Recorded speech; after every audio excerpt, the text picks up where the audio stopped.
Good morning, everybody. Welcome to the Stahls TV Morning Show. I'm Zach. And I'm Josh. And we have what I think is a pretty exciting show for you today. It's our behind-the-scenes day of Stahls TV. You might notice we're coming to you from a different studio. This is our Ink Drop studio, one of three at the Stahls TV Studio's grand opening, which is happening tomorrow and Wednesday. So not only are we behind the scenes, but we have some pretty hot topics that I think are pretty relevant for our viewers. Yeah, absolutely. One of the things that we'll cover first in our opening discussion is all about overcoming price pressure for your business. So we'll poll you throughout the presentation on overcoming price pressure and talk about 5 ways that you can overcome price pressure and competitive pricing in your business. Yeah, sure. The other key thing that we're going to talk about, which it will kind of play into that, is trends and really back-to-school trends for apparel. Not only ladies wear, but also men's wear, and try to give you some ideas on how you can leverage these trends in your business to generate fall sales. All right, you ready to head to the table? Let's talk about price pressure. Great. So you saw a poll launch before you logged, or right when you logged on, about price pressure. And basically it came back that most of you experience price pressure in your business. Pretty much 100% of you experience price pressure. We understand that.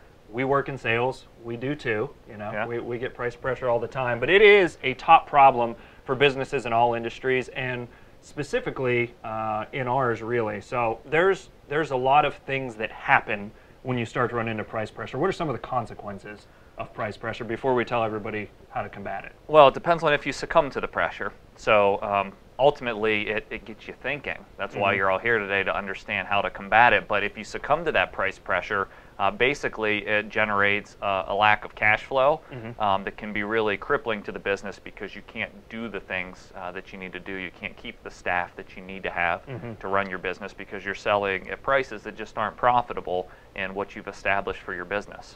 Yeah, and it can become absolutely exhausting. Not only from just getting in those types of negotiations where you have to battle on price for every job, so the sales cycle takes a little bit longer, but think about if you are cutting your profits in half, you're then going to have to double your sales. So you're going to have to work a lot harder on the sales side, and if you have a sales staff, they're going to get tired of you beating them and whipping them to get more sales, and you know, battle price every time.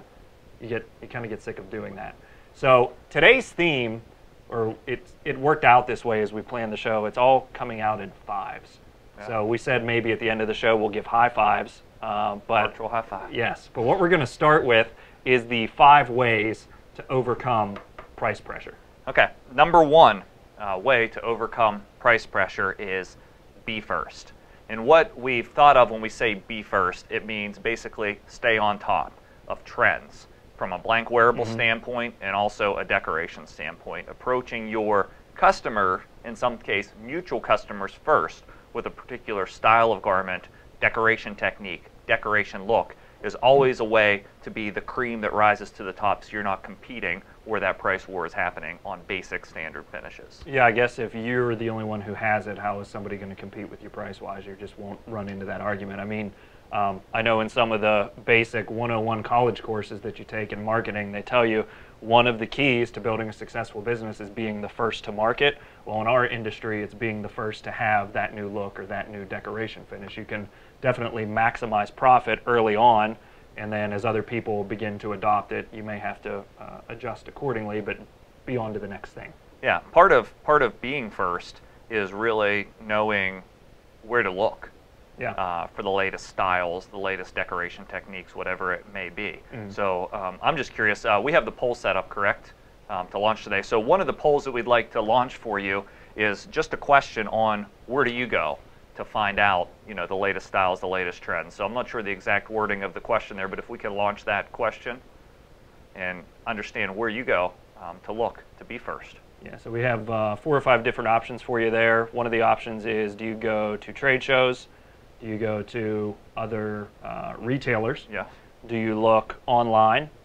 Or trade and publications. Lastly, in trade publications, or all of the above. So we're going to leave that poll open for just a few more seconds while you weigh in, and then we're going to go to our producer, Courtney, to see what the results are. All right, so what do we have? Where do people go? Where do our viewers go first? All right, it looks like it's 8% print magazines, 4% trade shows, 12% other resources, and then 12% retailers, and we got 64% Okay. Great. So most of you are already using all of these resources that we would recommend to you on how to be first. So 64% of you are using all of the above, and very small percentages kind of scattered along the way. Yeah, naturally that's the preferred technique to stay on top of things, is to look at all the different places where a trend may happen first, so you can stay on top of it for your local area, for your particular market. One of the options we didn't give you was to look at your competitors, because we were hoping if you were looking at your competitors on how to be first, you're obviously not. You're second. Yeah, you're second already. All right, so the second way that we think you can overcome price pressure outside of being first is being best. And that comes in a number of different ways. You need to be the best on quality. You need to be the best, not necessarily the fastest on turn time, but you need to measure up with the expectations that you set, meet the promises that you make.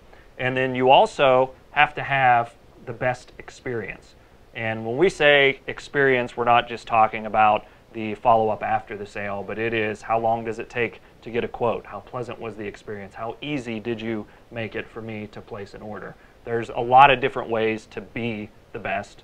Probably difficult to be the best in all of those, but choose a few and make them work for you. Yeah, certainly being aware that these are small details often of a transaction that you need to focus on in your business. So being the best in how you market them, present your brand. Basically following it all the way through to conclusion and follow-up, just to make sure that experience that a customer receives, perhaps a first-time customer, even a customer that ordered the 10th time or the 12th time, that you're delivering that same top quality experience and aiming to be best. Yeah, even the way you deliver the way that you deliver your quotes, the way that they look, the way that everything is merchandised can go into driving up the perceived value of your product or your service. So you want to be the best all the way through. Think about the process from when they get their quote to when you send them their final invoice. What does that look like? Good. And then part of being best, which is our third point, in some cases to overcome price pressure, you need to just be convenient. So it's allowing a customer to complete a transaction often in a quick manner or a manner they expect, but even more than just that, it's all about location, right? So there's ways to set yourself apart from competitors by being convenient in different locations. The example I like to give here is if you take a sort of a business strategy approach to this and say, we're going to print on site. You know, there's a couple different things that happen when you're printing on site at an event. Number one is typically if you're the one that approaches it, like under the Friday night lights at high school football games, there's probably not a whole lot of apparel decorators set up selling apparel beside you.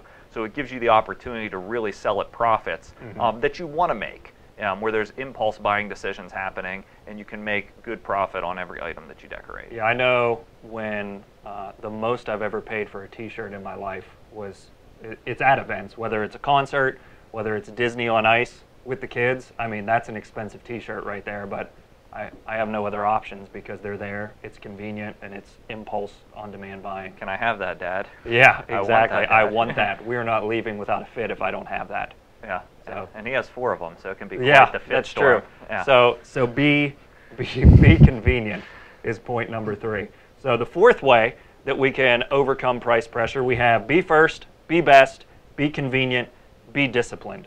I love this one. Yeah, this is one that I actually dislike the actual process of being disciplined, but once you do it, it usually works out for the best. It's not punishment, remember, it's discipline. So discipline's for the good, punishment's for the bad. Right, and self-discipline is one of the toughest things. So especially if you're a one-man or one-woman shop, or even if you have a small group, just being disciplined in the rules you set for pricing. So obviously that starts when you're establishing the rules, making sure that you have a strategy that you approach pricing with, whether that's a good, better, best strategy, and we don't devalue our better or our good even. We have those choices to direct customers to, and being disciplined in that approach, not dropping our price. For whatever reason, there could be 1,000 different reasons to drop price, but just being disciplined in your approach and being willing to walk away from a job is a good thing. One other way to be disciplined is to have accountability in your pricing process. And if you're a one-man business and you don't have anybody to be accountable to, make it a sibling, make it a spouse, make it some type of significant other to where they are not in the heat or the emotions of the negotiating process and feeling the same need that you feel to gain that business. They might have a clearer head about pricing decisions that way. So bounce your pricing when you are going to concede, bounce that pricing off of somebody that you're accountable to. Right, and even in larger business, having sort of a final sign-off on pricing when it needs to be outside of the box pricing, just to make sure that there is a strategic approach to that, a consistency to the minimum profit that you want to make, and really just making sure that pricing is right. I think there's a song about that, right? There's a TV show, The Price is Right. The Price is Right? maybe it's a TV show. Okay. I was thinking that It Takes Two to make pricing right. Oh, okay. But anyways, yeah. So yeah, it definitely having two people involved in pricing, especially when there's a discount involved, is helpful. That way there's multiple accountability. And the other thing, before we leave that point, because I know this is a big issue, because I've heard this at trade shows from customers, especially, you're in this business sometimes for a lot of other reasons other than just making money, but you need to have money to stay in business. So even when there's a cause or a unique relationship that you have, or it's your kid's ball team, or it's your brother's company that you're selling shirts to, not conceding on those price issues, because nobody wants to sit there and tie up their capacity for minimum profit per shirt. That's why if you have two people involved, you're a lot less, you don't have the risk in you conceding pricing because of a unique relationship. These are the rules of the business. We have to make this much money, and this is how it works. Does it ever make sense, in your opinion, to not make as much money on an order? Because I think there's probably some places where it does. I mean, it's like a loss leader strategy. Yeah, I like the loss leader strategy, but you definitely have to have it as a strategy, not just we have these loss leaders, which often happens to decorators. So what that basically means is, it's your lead-in. It's basically the cost to acquire a customer. So I've seen it in e-commerce business often where they're selling, $2.88 embroidered polos, and you're like, how can I ever compete with that? Well, that's their hook. It's the same way as if you'd pay for a print advertisement or whatever advertising expense to acquire a customer. Basically, they're rolling their expense into breaking even or just below cost on decorating the shirt. They hook them in on the embroidered polo shirts, and then they're selling all of these different items to actually make money on the customer. Yeah, which a lot of people go that route with freight or with shipping as well. They decide to, quote unquote, lose money on their freight just to come in and get the prices that they want down the road on additional orders. Kind of like the dollar sweet teas at McDonald's. I mean, they're probably making some money, but not a lot, but you're hooking them on the hamburgers and everything else that happens. Yeah, for sure. All right, so number 5 on overcoming price pressure. So we've heard be first, we've heard be best, we've heard be convenient and be disciplined. Lastly, be more than transactional. And this is where we're basically saying where the relationship comes in. If you are having a loss leader, this is where you need to build that relationship to where there are additional orders. So don't focus on just that one transaction and making whatever number you need to make this month or this week or just today. Focus on the relationship and make that customer worth more down the road. Yeah, customers, regardless of how many you have, customers are more than a number. And as you grow your business and complete a lot of transactions and have a lot of customers, this becomes even more challenging. But approach customers with thoughtfulness. So the same way you would think of a significant other at a special event, whether that's a birthday or Valentine's Day or an anniversary, think of your customers in the same way. So if you're approaching a big date for them, could be the anniversary when they open their business. Maybe it's just as simple as an anniversary of the first order they placed with you, just being thoughtful in the fact that, hey, maybe I'll send them a thank you card or an email or special note or a promotional product item just to thank them or congratulate them on something that matters to them to build that relationship. Yeah, I know Ted posted pretty recently about it being family reunion season. If you know a reunion is coming up, send them a note the next year that you're thinking about their family and whether they have a reunion that year or not. You're building a relationship with that. Yeah, actually sincerely caring about your customers and getting to know them and building that relationship will make the world a difference here. So those are our 5. Be first, be best, be convenient, be disciplined, and be more than transactional. We want to know from you which of those 5 you think are most important. So we're going to go ahead and launch that poll. Yeah, so which of those 5 ways to combat price pressure do you think, if you're not doing it already, will have the most impact on your business? Which one of those? So we'll give you a few seconds to fill that survey out. I'm really interested to know the results on this one. Yeah, think about it. It's probably going to take a while to fill, a couple minutes to fill this one out here, so we'll just give you a little bit. What percentage of the audience has voted so far? Got 56%. 56%. Those other 44% wake up. Come on now. Still thinking about it?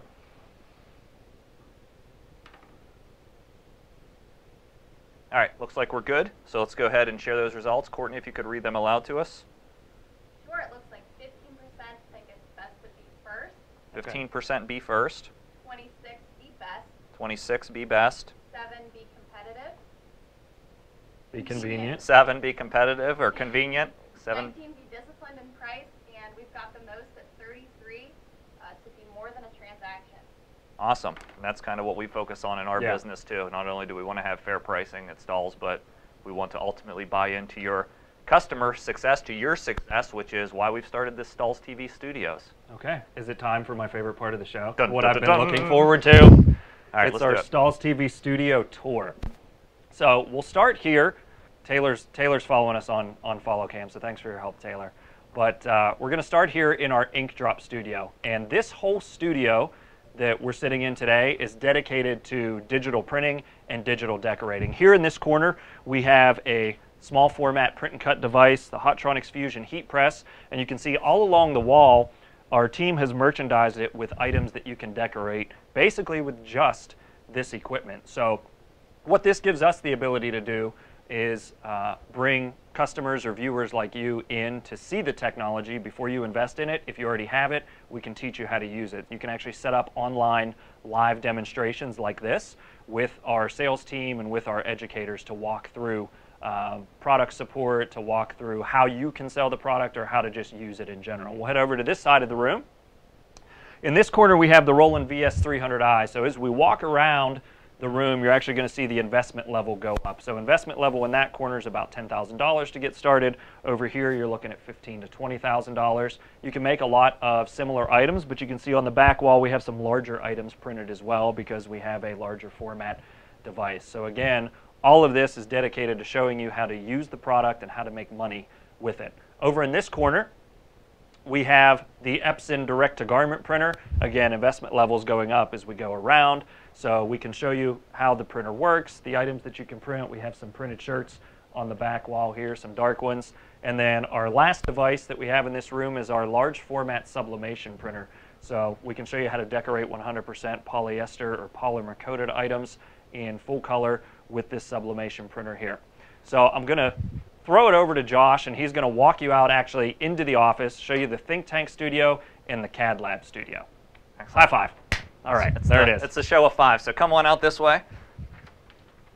Taylor's going to follow me out into our main area here where we have Stahls TV reps set up with cubicle space as well, and we're going to walk you into the Think Tank studio. This is typically where our morning show happens every week. We switched it up on you today, but you can see we have this set up where we'll be able to sort of have discussions about how to grow your business, broadcast our Stahls TV morning show every day. And then we're setting up for our grand opening, so Jen is putting the finishing touches here on our hair bow making station. So you'll see out in this main area we have a variety of application stations for our grand opening, from hair bows to decorating headwear to customizing bags. But one of my favorite studios that I'm most excited about is our CAD Lab studio, and this one's still sort of under construction, but we have the slat wall set up with the decorations. This is where we basically teach you how to be successful with a heat press. We showcase vinyl cutting technology, a lot of the different things that you can make with a cutter, and really focus on the results and the decoration that you can produce for your customers. So you can see everything from team uniforms to oversized shirts that we'll talk about momentarily in our trends. Teach people how to present on, teach people how to print on performance wear, how to decorate shoes, headwear, you name it. This is the CAD Lab studio where all of that happens. And then we have our wall of decoration here where we can swap out these panels for different presentations and show different looks. So showing glitter finishes, reflective finishes, sewn applique finishes, not only with rip away applique here, but also over on this side with traditional applique and distressed twill. And basically different looks, different things you can create in your business with just a heat press or a vinyl cutter in a heat press to ultimately reach customers. And then last but not least is our sort of wall of transfers where we show you how you can screen print with just a heat press and focus on screen printed transfers and a lot of the different applications and opportunities for those.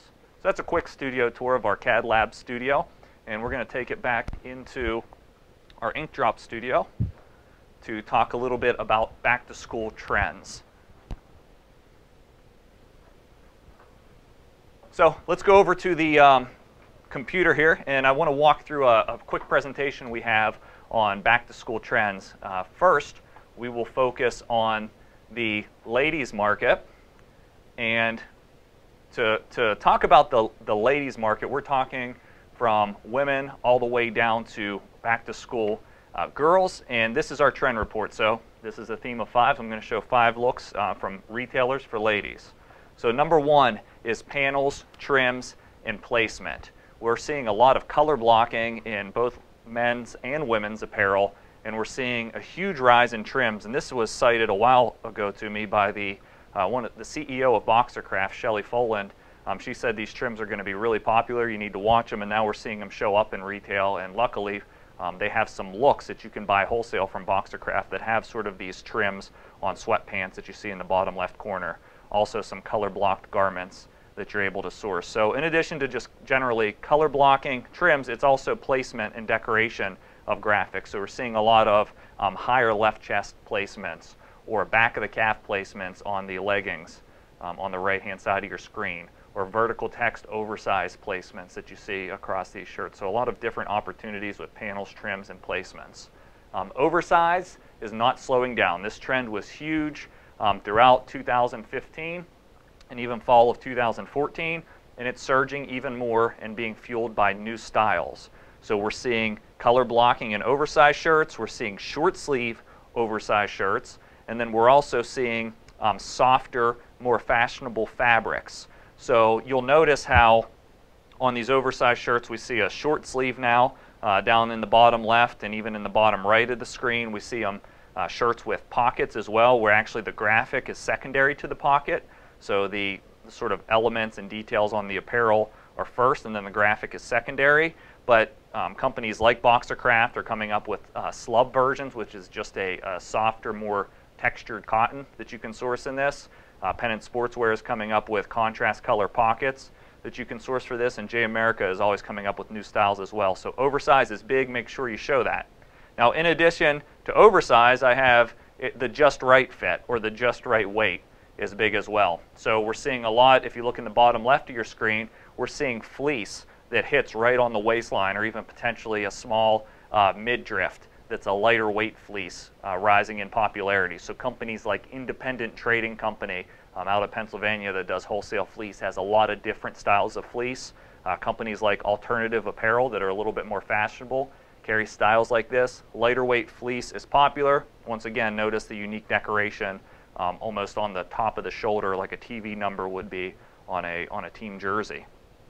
We're seeing a lot of the same things. We're seeing color blocking, contrasting color shirts, raglans, and then we're also seeing heathered looks rise in popularity, especially in performance wear. And MyoGrid from Imprintables Warehouse is a great place to get looks like this for practice gear or even just casual wear.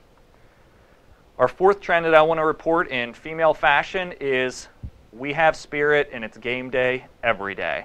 So we are seeing popular fan jerseys being worn on campuses and to school, even when it's not game day. It could be Monday, Tuesday, it doesn't matter. School spirit is at an all-time high. We're also seeing interesting elements in details such as bling on game day apparel. So it's more than just the players on the field that are playing, whether that's men or women. It's the fans that are going to the game or going to school every day.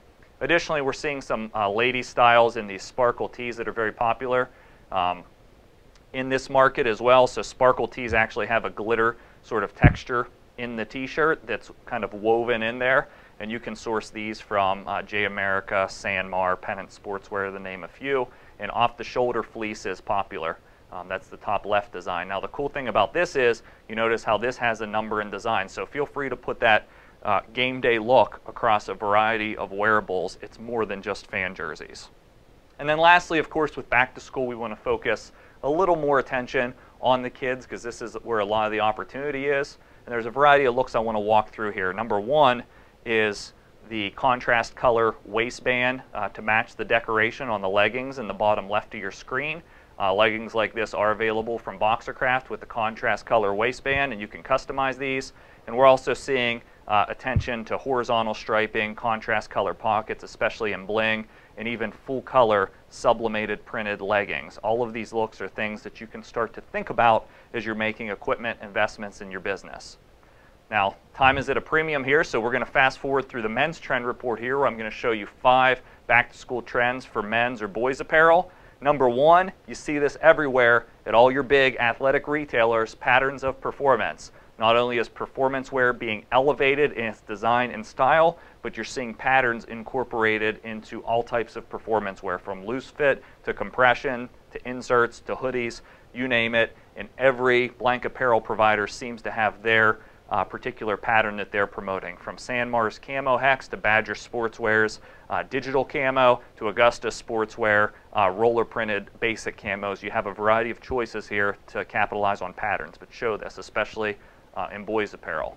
And this one's interesting, fit for fashion fleece, where we're seeing sweatpants that are a little more tapered and slim cut. These styles are tough to find right now. One place that I know has them is Alternative Apparel, has a style of sweatpants that look like this. And then American Apparel has this sort of cut-off sleeve hooded sweatshirt that you see sort of at the bottom center of your screen. So fleece that's fit for fashion, so you can up your style even when you're dressing casual. And who doesn't like to wear sweatpants to work? I wish I could wear sweatpants. I may start wearing sweatpants to work. We'll see next week on the morning show. Okay. So images are everything.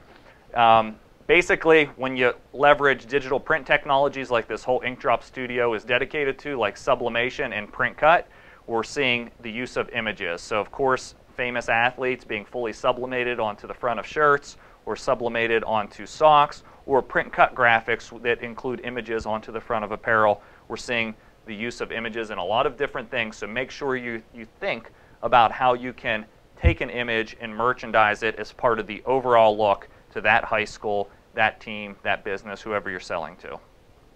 Retro and varsity flat bill caps are hotter than ever. Make sure you jump in on that. You can print the underside or the top of the bill, and of course the front of the hat. And then we're seeing retro looks like the starter jacket that we reported on a few weeks back, and varsity jackets making a surge even for casual apparel for players who aren't even on the team, just to show school support. And then lastly, be bright. You want to make sure you're leveraging bright colors, color fades, gradients across a wide variety of wearables. And all of these things combined will help you grow your business in the latest trends. So that concludes this section.